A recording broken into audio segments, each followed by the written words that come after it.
Assalamualaikum warahmatullahi wabarakatuh. Nama saya Nabila Zahra, NIM E2019-1070 dari kelas Perbankan Syariah 2. Di sini saya akan menanggapi video dari Bapak Dr. Abdul Wadud Nafis, LCMEI, tentang kebijakan fiskal. Tujuan kita mempelajari kebijakan fiskal yaitu agar mengetahui bagaimana pemerintah melakukan kebijakan yang berkenaan dengan pajak, subsidi, pendapatan dan pengeluaran negara dalam meningkatkan ekonomi dan menjaga keseimbangan harga barang di pasar. Yang pertama, kita harus tahu dulu apa itu kebijakan fiskal. Kebijakan fiskal dalam perspektif ekonomi Islam adalah kebijakan yang diambil oleh pemerintah dengan cara meningkatkan atau mengurangi pendapatan dan belanja negara untuk mencapai tujuan yang diharapkan, seperti mengurangi pengangguran atau mencapai pertumbuhan ekonomi yang sudah ditargetkan. Lalu ada tujuan kebijakan fiskal. Yang pertama yaitu untuk pertumbuhan ekonomi. Di sini agar pertumbuhan ekonomi suatu negara itu berjalan dengan baik. Yang kedua adalah untuk mencegah pengangguran. Ketika negara mengalami inflasi, maka daya beli masyarakat akan suatu barang atau jasa akan menurun, di mana perusahaan akan mengurangi atau tidak memproduksi barang tersebut.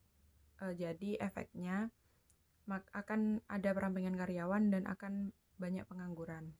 Di sini cara pemerintah yaitu seperti memberikan subsidi atau mengurangi pajak. Yang ketiga adalah untuk stabilitas harga, di mana di sini jika harga suatu barang itu mahal, maka akan terjadi inflasi. Pemerintah akan memikirkan bagaimana cara menurunkannya, atau juga sebaliknya, jika barang murah, maka pemerintah akan bagaimana caranya untuk menaikkan harga barang tersebut. Lalu yang keempat adalah mendorong laju investasi, dan yang terakhir yaitu untuk mewujudkan keadilan sosial. Ada dua jenis kebijakan fiskal. Yang pertama yaitu kebijakan ekspansif, yaitu bagaimana caranya pemerintah mengeluarkan banyak uang untuk meningkatkan ekonomi negara. Beberapa contohnya yaitu memberikan subsidi, memberikan bantuan tunai langsung, atau memberikan pinjaman dengan bunga yang kecil. Lalu yang kedua yaitu kontraksional, atau kebijakan penetapan. Di sini bagaimana pemerintah itu mengurangi jumlah uang yang beredar di masyarakat. Pemerintah biasanya melakukan dengan cara meningkatkan pajak dan mengurangi subsidi-subsidi yang dikeluarkan. Lalu ada 4 komponen kebijakan fiskal. Yang pertama yaitu kebijakan perpajakan, di mana jika pemerintah ingin mendapatkan pendapatan yang tinggi, maka pajak juga akan ditinggikan. Yang kedua yaitu kebijakan pengeluaran, di mana pemerintah akan mengatur pengeluaran yang dilakukan oleh negara. Yang ketiga yaitu kebijakan investasi dan disinvestasi. Yang keempat yaitu pengelolaan utang atau surplus, di mana di sini jika pendapatan pemerintah itu lebih tinggi dari belanja, maka akan terjadi yang namanya surplus. Tetapi jika pendapatan pemerintah lebih kecil daripada belanja yang dikeluarkan oleh pemerintah, maka pemerintah akan berhutang. Lalu ada beberapa instrumen kebijakan fiskal. Yang pertama yaitu anggaran belanja seimbang. Yang kedua, pembiayaan fungsional atau pembiayaan yang bermanfaat. Yang ketiga, anggaran defisit atau kebijakan fiskal ekspansif. Yang keempat, anggaran surplus atau kebijakan fiskal kontraktif. Yang kelima yaitu stabilitas harga otomatis. Dan yang terakhir yaitu pengelolaan anggaran. Lalu ada beberapa fungsi dari kebijakan fiskal.